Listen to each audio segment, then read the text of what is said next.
Hello everyone, welcome back. So this is the fourth video of fifth module of Python application programming. So here we will see uh, one example in which we are retrieving we will retrieve some tags from the web, and we will do it once without any module or library, and once using a library which is BeautifulSoup. Okay, so let us start. So as the slide shows, there is this new word scraping. So what that means, let us see. So web scraping is when we write a program that pretends to be a web browser and retrieves the page. Okay, and then it examines the data in those pages, and uh, we can look for some patterns. So web scraping is a technique for requesting a web page on the server and retrieving or extracting only that part in which we are interested in. Okay, so that is web scraping. Next, before looking at the program, we will look at a simple HTML program here. Anyways, computer science students will study web programming in their 7th semester. But anyways, for others also, it is simple. It is just, you can just look at this for 5 lines. So whatever we have in this angle brackets are called as tags. So this is a h1 tag, and these are the contents in that tag. Then P stands for a paragraph tag, which is starting here, it closes over here. Similarly, we have A for anchor tag. Okay, so we will be interested in this anchor tag for my next two programs. Okay, so anchor tag is nothing but it will have the links. So you know that you know that in web pages you have links. So a link is what? Text which is clickable. Now here, or let me show you this. So there is some this text which is printed the first page. Now there are some more things printed here, and then this second page, right? So there is an underline here, and this appears to be blue. So this is the hyperlink, or this is the link which we create by using the anchor tag, that is a tag. Okay, so this was that the output which I had shown you. uh, this was in the paragraph which was printed. This, obviously the link is not printed, it is there behind this text which is second page. Okay, so the second page is a link. Once I click on this link, what should happen? So that is given as the value of href. Okay, again see here, once I click on this second page, okay, the text which is second page, so what should happen? Once I click on this, it should open this particular page. Okay, that is what we have given over here, that is nothing but href. Okay, so this is the anchor tag, and then href is an attribute to it, and then there is some link. Okay, so hope you have got it. Now once I click, when I execute this HTML program, once I click on the second page, what should happen is the second page should be displayed something like this. So this is a first screenshot of the browser. I open that uh, first page program, and I click on this link. It takes me to page number 2. So you see here, this was page 1 created by author, this is page 2 which is created by the author. Once you click on this, it will take you to the second page. Okay, something like that. So what we will do is we will look at this program now. What is this program doing? In this program is requesting for a file from the server, and it is just going to search for what are the links in this program and just display it. Simple task. Okay, so we include or we import urllib dot request and other things. Then we also import re here. Okay, re is nothing but regular expression. So uh, we'll be matching some pattern here. So you had seen in the previous slide that there was something called as href. Okay, with anchor tag there was something called as href. Let me take you back. So there was this href, and then equal to http colon double slash, and then whatever there will be website will come here. Okay, so this will remain common wherever if you want to find for a link, this href is equal to http colon double slash. So this is going to remain common. So I can search, if I want to search for different links in a page, I can search for this particular pattern, and then I can list all the tags. Okay, meaning list all the links. So I have imported url lib and regular expression. I ask the user to enter the url. Okay, so you know this input function, so it takes input from the user, and I get that input into url. Now what I do is I call this url open function, and I pass this url, whatever user enters that url I pass here, and I read those contents and put them in this variable which is html. Okay, now this html has all the data, let us the entire html page, whatever was the url that has come into this. So if the url was say author's website and then page 1.html, so that html code has come in this particular variable html. Next what I do is, in this html I have to find for a pattern. So what is that pattern we have already seen. So with regular expression dot find all function I use, and I look for this pattern. Okay, which is what, href, and then it should start with http colon double slash, and then after that it can be anything. So dot meaning you know that it is one or more occurrences of anything. Question mark is used here because I am interested in the smallest possible matched string. Okay, and then this search is to be performed in this html. So html, you know what it is, it is the page which is retrieved, it has all those html tags. So it returns this find all function, you know that it returns a list, so it will return a list of all the anchor tags which will come and sit here.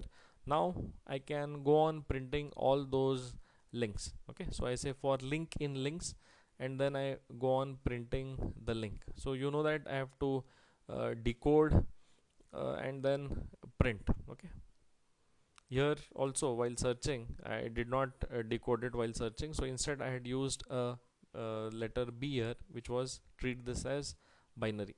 Okay, so once I execute this, assume that I have entered this author's page only as input. So this page had how many links? It had only one, right? That link which was clicking on second link. So this particular link has appeared. Okay, so this is how uh, we can search for something on a web page.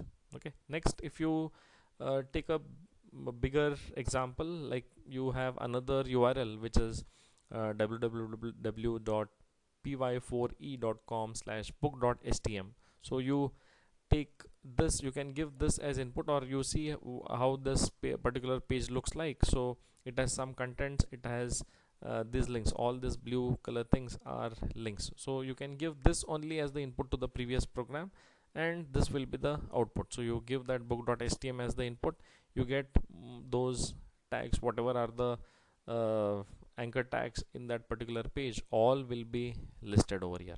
Okay, so hope you have got it. You can enter any other web page, but make sure that you started with http colon double slash www, and then you say you do gmail.com, or you can do yahoo.com, or anything, any site. Okay, next we'll go to the library, the last program for this particular video, and the last program with respect to the first chapter of fifth module, which is networked program. Okay, we are studying the first chapter of fifth module, which is networked program. So this is the last program in which we, or the last topic in which we discuss about a library which is BeautifulSoup.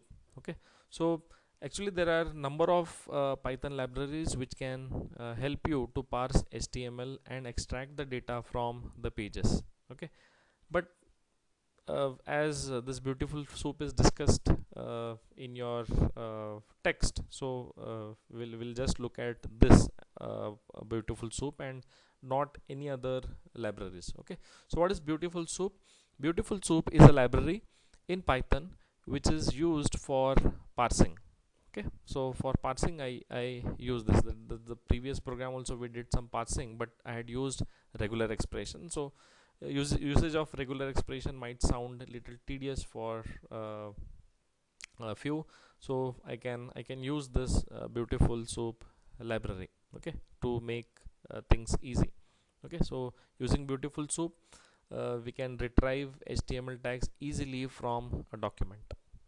Now the same previous program, whatever we did, we'll do the same thing, but we'll use Beautiful Soup library. So I import URL lib, I import Beautiful Soup, and then this SSL security certificate related, this you can just ignore. uh, and then I ask the user to enter the URL. uh, User will enter that. I just take that into this variable which is URL, and then I said you can ignore this while typing, executing, trying this. You need not type this security certificate related thing, and also you can ignore the second parameter. Okay, that is not needed here. uh, okay, then we have got the URL into this. Then what I do is I open, I pass that URL to this URL open function which is there uh, in this request class of URL lib uh, library, and I read the contents. I put everything into this HTML. Okay, so I have got the entire file, and that has come into this HTML. What do I mean by file? Say, assume that this line is the input which is user enters. So when I say file, it is nothing but the contents of this particular page1.html. So it comes and sits in this. Okay, next what I do is I call this Beautiful Soup class, and then I pass HTML. HTML is nothing but this HTML, the file which is received. I just pass that particular file, and I say I pass the second parameter as HTML parser. Okay, and then I get the HTML tags into this, all the HTML tags into this soup. Okay, a variable called as soup, or I can say the soup as the object of Beautiful Soup class. Okay, now you may say that this HTML also is the file which is this page1.html, which has all the tags. The soup also is again consisting of tags. So what is the difference? So difference meaning this HTML will have the entire web page, whatever is whatever URL I give, the entire web page I just read and put it over there. So it will have the new line characters, it will have the tabs, it will have all the extra details. Okay, but then soup will only have the tags. Okay, the soup will only have the tags. Now to retrieve only the anchor tags, I can say soup.a. Now I want to see what is the title of that web page. You can just try printing, say print soup dot say title. It will print what is the title of that particular web page. Similarly, I want all the tags, so I just say soup, meaning all the anchor tags, all the links I want. So I say soup, and I pass this character a. Okay, so I pass this anchor tag. So what happens is this will return me all the anchor tags. Okay, meaning in all anchor tags I will have those links, right? So it will return me all those anchor tags. Now I can take a for loop, and then I will go on reading one tag and go on printing the data. Okay, I will go on printing all the contents of that anchor tag. So this is the input which user has entered, you assume, and then you know that in that first page you have only one link, so it prints this particular link. Okay, so hope you have understood this chapter, which is network program. See, this is how the things are done, or this is how the things are done in a simple way using Python. For example, say you want to create a database of results from video. The result is, the moment the result is announced, you want to read the data of your friends, or say of your entire class, or say the entire college. Okay, so what you can do is, you have the USNs, you take the USN, you know now how to access the web page, you pass on your USN, and then try to extract the data. It is again in the form of web page, right? So on the web page there is a HTML table, and in that table you have your result, marks, everything printed. So you can just extract all that. Now you know how to access a particular page. So further with these things, you can extract, like with Beautiful Soup, you can extract the contents also, okay, of contents of the tables also. So you get that, and then try to save on your local machine. Keep doing this repeatedly, and you get the result of your entire say class or college. Okay, thank you.